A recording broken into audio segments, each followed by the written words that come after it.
दोस्तों इंसान खता का पुतला है और गलतियां हम सबसे ही हो जाती हैं, लेकिन कुछ जॉब्स ऐसी होती हैं जिनमें अगर थोड़ी सी भी मिस्टेक हो जाए तो ये एक डिजास्टर में बदल सकती है। आज की इस वीडियो में मैं आपको दुनिया के माहिर तरीन इंजीनियर से होने वाली सबसे बड़ी और महंगी तरीन गलतियों के बारे में बताने जा रहा हूँ।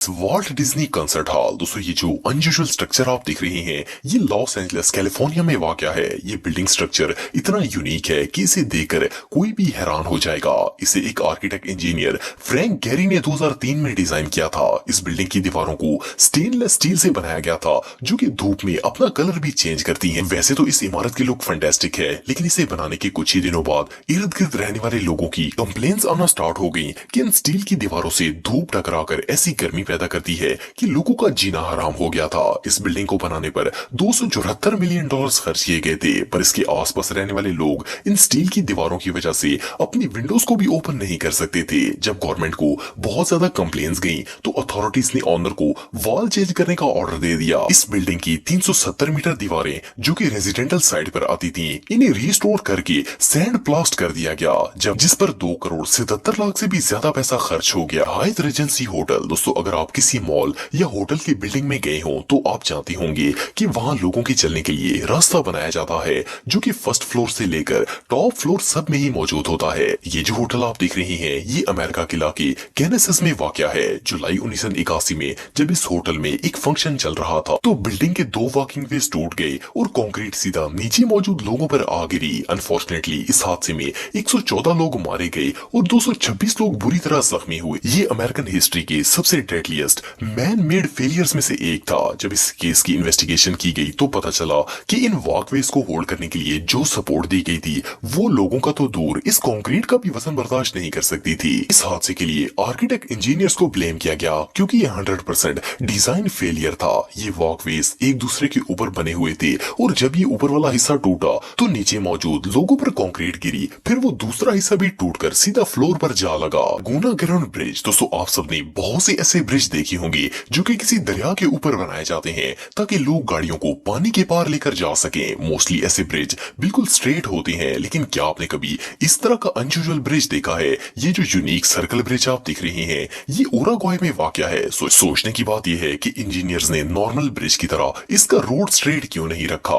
वेल इसकी एक बहुत ही बेतुकी वजह है। असल में इस सर्कल ब्रिज को उराग्वाय के एक आर्किटेक्ट रेफेल विनोली ने डिजाइन किया था। इनका मानना था कि ब्रिज पर जाते हुए गाड़ी की रफ्तार स्लो होनी चाहिए, इसलिए इन्होंने स्ट्रेट रोड की बजाय एक सर्कल रोड बना दिया ताकि ड्राइवर्स ब्रिज क्रॉस करते वक्त अपनी स्पीड स्लो कर लें। देखने में तो ये एक जीनियस आइडिया लगता है, लेकिन प्रॉब्लम ये कि कर्व्ड रोड पर गाड़ियों के एक्सीडेंट के चांसेस 80% ज्यादा हो जाते हैं। सो बेसिकली इस इंजीनियर ने लोगों की जान को उल्टा खतरे में डाल दिया। ये आइडिया न सिर्फ यूजलेस था बल्कि बहुत ही एक्सपेंसिव भी था, क्योंकि ब्रिज को ये सर्कल शेप देने के लिए कई मीटर रोड एक्स्ट्रा बनाया गया जिस पर अच्छा खासा खर्चा हो गया। बहरहाल जो भी हो ये सर्कल ब्रिज देखने में काफी कूल लगता है।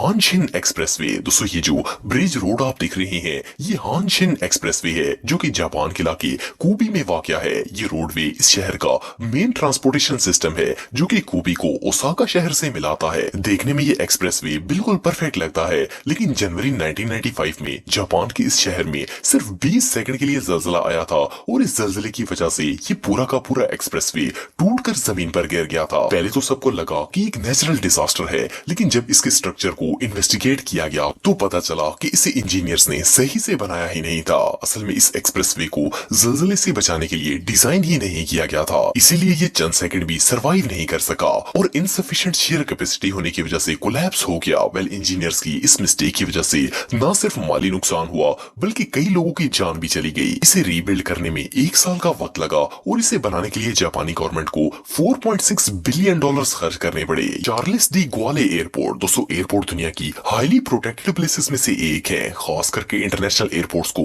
अच्छा डिजाइन दिया जाता है ताकि मुल्क की अच्छी इमेज बने। ये जो ब्यूटीफुल एयरपोर्ट आप देख रहे हैं ये फ्रांस में वाक़या है। जब ये एयरपोर्ट तामीर हुआ था तो इसे फ्रांस के सबसे खूबसूरत एयरपोर्ट्स में शामिल किया गया था। इसे एक इलेक्ट्रिक ट्यूब डिजाइन दिया गया था जो कि अंदर से बहुत ही स्टनिंग लुक देता था, लेकिन 2004 में इस एयरपोर्ट के टर्मिनल 2E की छत अचानक टूट गई गई और कंक्रीट सीधा पैसेंजर्स के ऊपर गिर गई। इस हादसे में 4 लोग मारे गए और कई लोग जख्मी हुए। जब इन्वेस्टिगेशन की गई तो पता चला कि ये असल में एक इंजीनियरिंग मिस्टेक थी। असल में ये एयरपोर्ट टर्मिनल 450 मीटर लंबा था और इतने बड़े रूफ को सपोर्ट देने के लिए अंदर एक भी पिलर नहीं बनाया गया था, इसलिए छत कोलैप्स हो गया। यह हादसा इस एयरपोर्ट की ओपनिंग के कुछ ही माह बाद पेश आ गया था। कभी कभार खूबसूरत डिजाइन एक डिजास्टर में बदल जाता है। टेकोमा ब्रिज दोस्तों ब्रिजेस इंसान के हाथों बनाए गए सबसे यूजफुल और जीनियस स्ट्रक्चर्स में से एक है, पर इनको डिजाइन करना बच्चों का खेल नहीं है। इंजीनियर्स की माइनर सी भी मिस्टेक बड़े हादसे का सबब बन सकती है। ये जो ब्रिज आप देख रहे हैं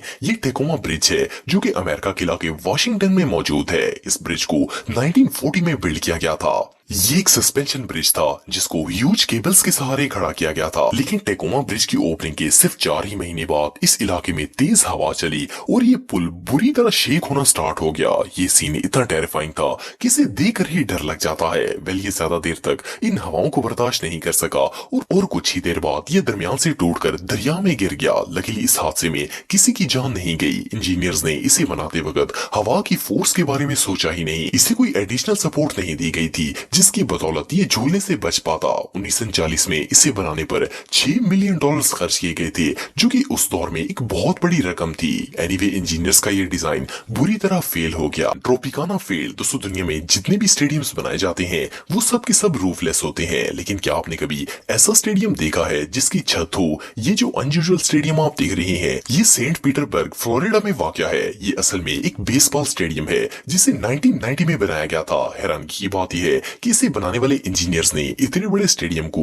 एक सीलिंग रूफ से कवर कर दिया। मेन आइडिया ये था कि इस मैसिव रूफ की मदद से एक तो गर्मी के मौसम में कूलिंग कॉस्ट बचेगी क्योंकि धूप अंदर आ ही नहीं सकेगी। दूसरा ये छत इस स्टेडियम को खराब मौसम में प्रोटेक्ट करेगा और इवन बारिश के मौसम में भी प्लेयर्स इजीली अपनी गेम कंप्लीट कर सकेंगे। लेकिन इस डिजाइन में बहुत सी खराबियां थी। एक तो ये बाहर से देखने में एक ह्यूज टैंकी की तरह लगता था। दूसरा बेसबॉल में जब बैट्समैन बॉल को हिट करता था तो वो रूफ से टकरा कर नीचे आ जाती थी। स्टेडियम को बनाने पर $254 मिलियन खर्च किए गए थे, पर यह डिजाइन कंप्लीटली फेल था।